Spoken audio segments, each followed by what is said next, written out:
Bonjour à toutes et à tous et bienvenue sur Radio Cessort, édition spéciale Patch Tuesday du mois de novembre 2025 de Microsoft. Je suis Marc-Frédéric Gomez, nous sommes le mercredi 12 novembre 2025, épisode 483, il est 1h30 du matin, et aujourd'hui je fais un focus complet sur le Patch Tuesday de novembre publié par Microsoft. Ce mois-ci, 63 vulnérabilités ont été corrigées dans une activement exploitée avant la publication du correctif. Parmi elles, 5 sont classées critiques et 58 importantes. Les catégories se répartissent ainsi: 29 élévations de privilèges, 16 exécutions de code à distance, 11 divulgations d'informations, 3 dénis de service, 2 contournements de sécurité et 2 spoofing. La moyenne des scores CVSS tourne autour de 7.2 avec plusieurs pics au-dessus de 9. Et les systèmes concernés couvrent toute la gamme Windows 10 et 11, Windows Server de 2016 à 2025, Office, Visual Studio, SQL Server, Dynamics 365, Azure Monitor, ainsi que plusieurs composants noyaux et pilotes de Windows. Alors la faille la plus critique, c'est celle qui est exploitée dans la nature, c'est la CVE 2025-62215. C'est une vulnérabilité d'élévation de privilèges dans le noyau Windows. Elle obtient un score CVSS de 7.8, sans interaction de l'utilisateur avec une complexité d'exploitation faible. La faille repose sur une race condition dans la gestion des ressources partagées. Un attaquant local avec des privilèges limités peut exécuter du code concurrent et en cas de réussite, obtenir des privilèges système complets. Microsoft confirme cette exploitation active en conditions réelles observée par le Microsoft Threat Intelligence Center. C'est une élévation de privilèges typique d'un scénario post-compromission. Et une fois qu'un attaquant a un pied dans le système, il peut l'utiliser pour prendre le contrôle total de celui-ci. Le risque post-patch est élevé. Les chercheurs anticipent la publication de preuves de concept sous 10 jours. Rémédiation prioritaire niveau 1. Appliquer le patch immédiatement sur tous les hôtes Windows, serveurs et postes confondus. Bref, vous l'aurez compris. On n'en réfléchit pas. On patch. Passons du côté des failles critiques. On commence par la CVE 2025-60724. C'est une remote code execution dans le composant GDI+, score 9.8 au niveau CVSS. Il n'y a pas d'authentification requise, une complexité extrêmement faible.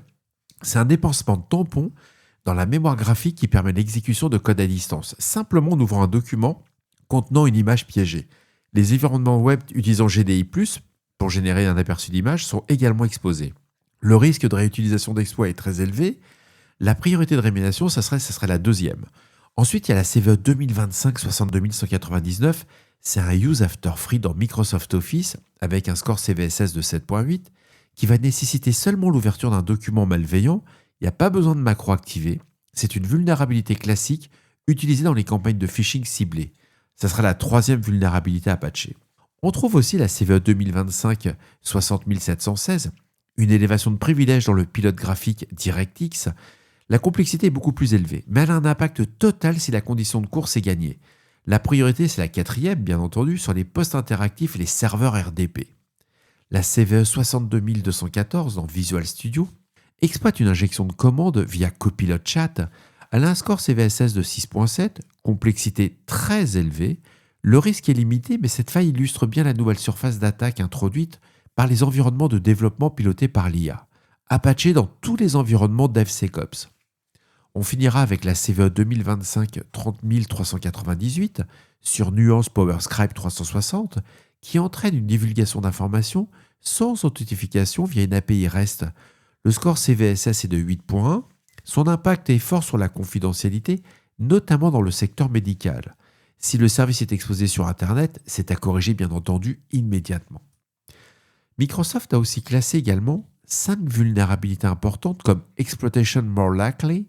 Il s'agit de la CVE 2025-59512 dans le service CEIP, la CVE 2025-60705 dans le client Side Catching et 3 failles distinctes dans le pilote WinSock, la CVE 2025-60719, 62217 et 62213.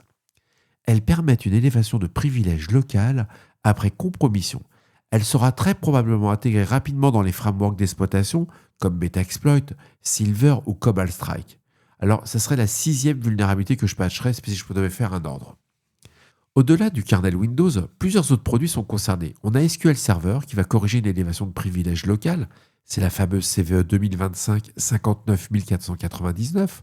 Il y a Azure Monitor Agent qui corrige l'exécution de code à distance via un transfert de configuration. CVE 2025 59504. On a du Remote RAS, le service de routage et d'accès distant de Windows.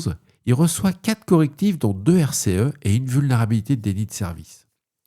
Bien entendu, il y a du SharePoint, qui est aussi concerné par l'exécution de code via un contenu malveillant téléchargé, et le Windows Subsystem for Linux GUI qui corrige une faille de chargement de bibliothèques malveillantes.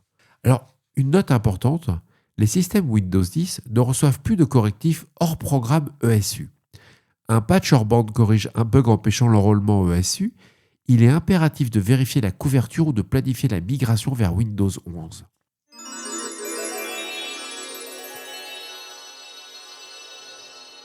Les autres éditeurs ont aussi publié leur propre bulletin de sécurité ce mois-ci. Il y a Adobe avec des correctifs pour InDesign, Illustrator et Photoshop, Cisco pour ASA, Identity Services et Unified Contact Center tout en signalant des exploitations actives d'anciennes failles, Fortinet pour une élévation de privilèges moyenne dans FortiOS, SAP avec une faille critique CVSS 10 liée à des identifiants codés en dur dans SQL Anywhere Monitor, QNAP, on en a déjà parlé longuement sur Radio CSERT, Google et Samsung publient leurs correctifs Android et Galaxy mensuels. Il y a Ronce qui corrige des failles d'évasion des conteneurs Docker et Kubernetes, ainsi que Ivanti qui déploie son cycle de correctifs d'entreprise habituel. Côté détection, Cisco Talos a déjà publié de nouvelles règles SNORT couvrant une partie des vulnérabilités de Microsoft. Ce sont les règles 65 496 à 65 510 et de 301 343 à 301 348 pour SNORT 3. Les administrateurs doivent les appliquer rapidement sur leur firewall et IDS. Alors, en résumé, des priorités opérationnelles, patcher la CVE 2025 62215 immédiatement, mettre à jour GDI+, Office, PowerScribe et Remote RAS sans attendre, bien entendu mettre à jour les signatures IDS et EDR, corréler les événements kernel 32.6 et Windows 32.4.6, assurer la couverture ESU Windows 10 et suivre les publications de preuves et de concepts pour GDI+, Office et WinSock.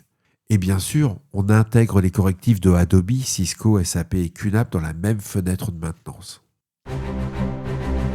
Et voilà, cet épisode spécial du Patch Tuesday du mois de novembre 2025 se termine. J'espère qu'il vous apportera des informations claires et utiles. N'hésitez pas à me faire vos retours sur le répondeur de Radio CSERT au 07 68 72 20 09 et pour les plus timides par email sur radiocessort@gmail.com. D'ici là, on ne réfléchit pas, on patch. Et pour rappel, l'ensemble des sources utilisées pour faire ce podcast sont disponibles sur le site web de radiocessort.org. Si vous êtes un nouvel auditeur, n'hésitez pas à vous abonner au podcast sur votre plateforme favorite. J'ai fait un article sur mon blog marcfrédéricgomez.com ou .fr suivant la votre langue. Sur le Patch Tuesday, c'est beaucoup plus complet, plus détaillé. Ça m'a pris un peu de temps.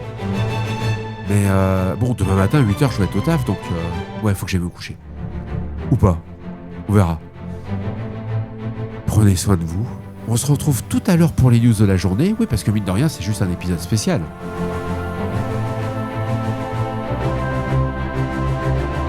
Je vous embrasserai fort. Au revoir.